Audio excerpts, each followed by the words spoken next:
Meet the Wurfrahmen 40. It's a system of heavy rockets, fired directly from wooden shipping crates bolted to the sides of a half-track. It carried massive mechanical flaws. In the damp, freezing conditions of the Eastern Front, the wooden guide rails inside those shipping crates would swell and warp. Because the rockets were unguided and relied entirely on these rails, they were wildly inaccurate. Their heavy payloads also severely limited their range, maxing out at under 2 kilometers. These thin-skinned vehicles had to pull up perilously close to the enemy front lines just to reach their targets. The German military was notoriously obsessed with over-engineered precision mechanics. Why would they deliberately field such a crude, inaccurate death trap? Early in the war, German tactical doctrine relied on the sky. Junkers Ru-87 Stuka dive. Bombers acted as highly mobile, precision aerial artillery, clearing paths for fast-moving ground troops. By 1941, the brutal reality of the Eastern Front shattered that system. Soviet defenses decimated the Stuka fleets, proving the Luftwaffe could not permanently substitute for ground-based field guns. Back home, Germany faced a crushing industrial bottleneck. They lacked the steel, the machine tools, and the shear. Manufacturing time required to forge heavy rifled artillery barrels to replace those lost bombers. The frontline troops needed a way to deliver massive destructive power immediately.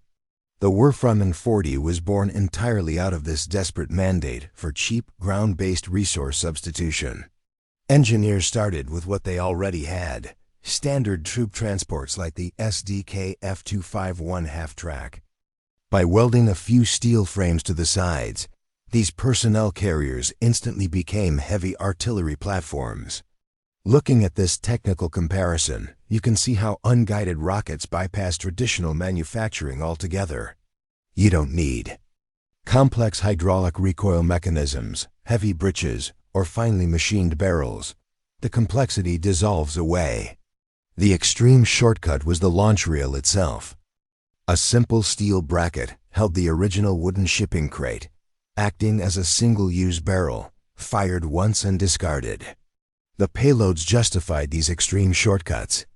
The 28-centimeter high-explosive variant carried a 50-kilogram bursting charge. The 32-centimeter incendiary version held 50 liters of flammable oil, designed to engulf targets in liquid fire. German engineers traded accuracy for raw destruction, successfully decoupling massive explosive yield from complex resource-heavy manufacturing. That severe lack of accuracy forced commanders to abandon precision targeting. With rockets veering off warped wooden rails, the weapon was instead used for area saturation, blanketing a general zone with dense high explosives. To maximize the shock at danger-close ranges, batteries of these vehicles would coordinate their strikes.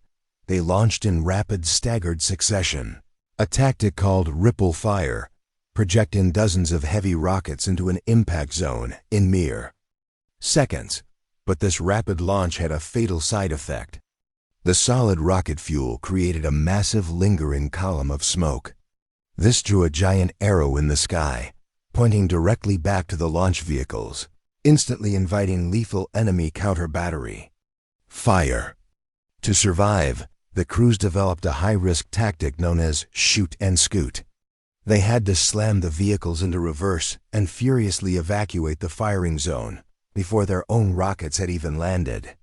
The weapon's glaring technical vulnerabilities dictated its entire tactical deployment, forcing crews to turn a dangerous weakness into a doctrine of rapid, terrifying shock.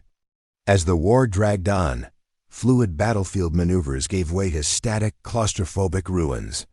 In urban sieges like Stalingrad and Warsaw, combat became a vertical nightmare of shattered buildings and entrenched basements. In this cross-section of a ruined city block, you can see how traditional tank guns struggled geometrically. Their flat trajectory shells slammed into the first standing wall, leaving enemy infantry safely entrenched. The Wurfrahmen solved this geometry problem. Its low velocity created a steep parabolic trajectory, allowing crews to loft massive payloads over the rubble, collapsing buildings from the top down.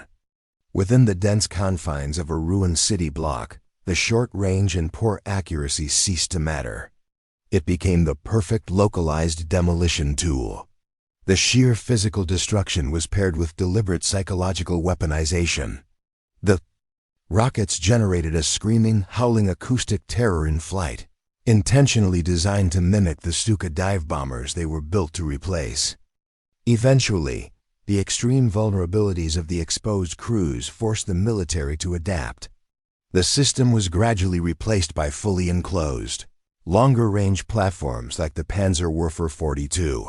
Despite its eventual replacement, this crude stopgap successfully solved a critical strategic problem. It decoupled armored mobility from the crushing industrial weight of traditional heavy artillery.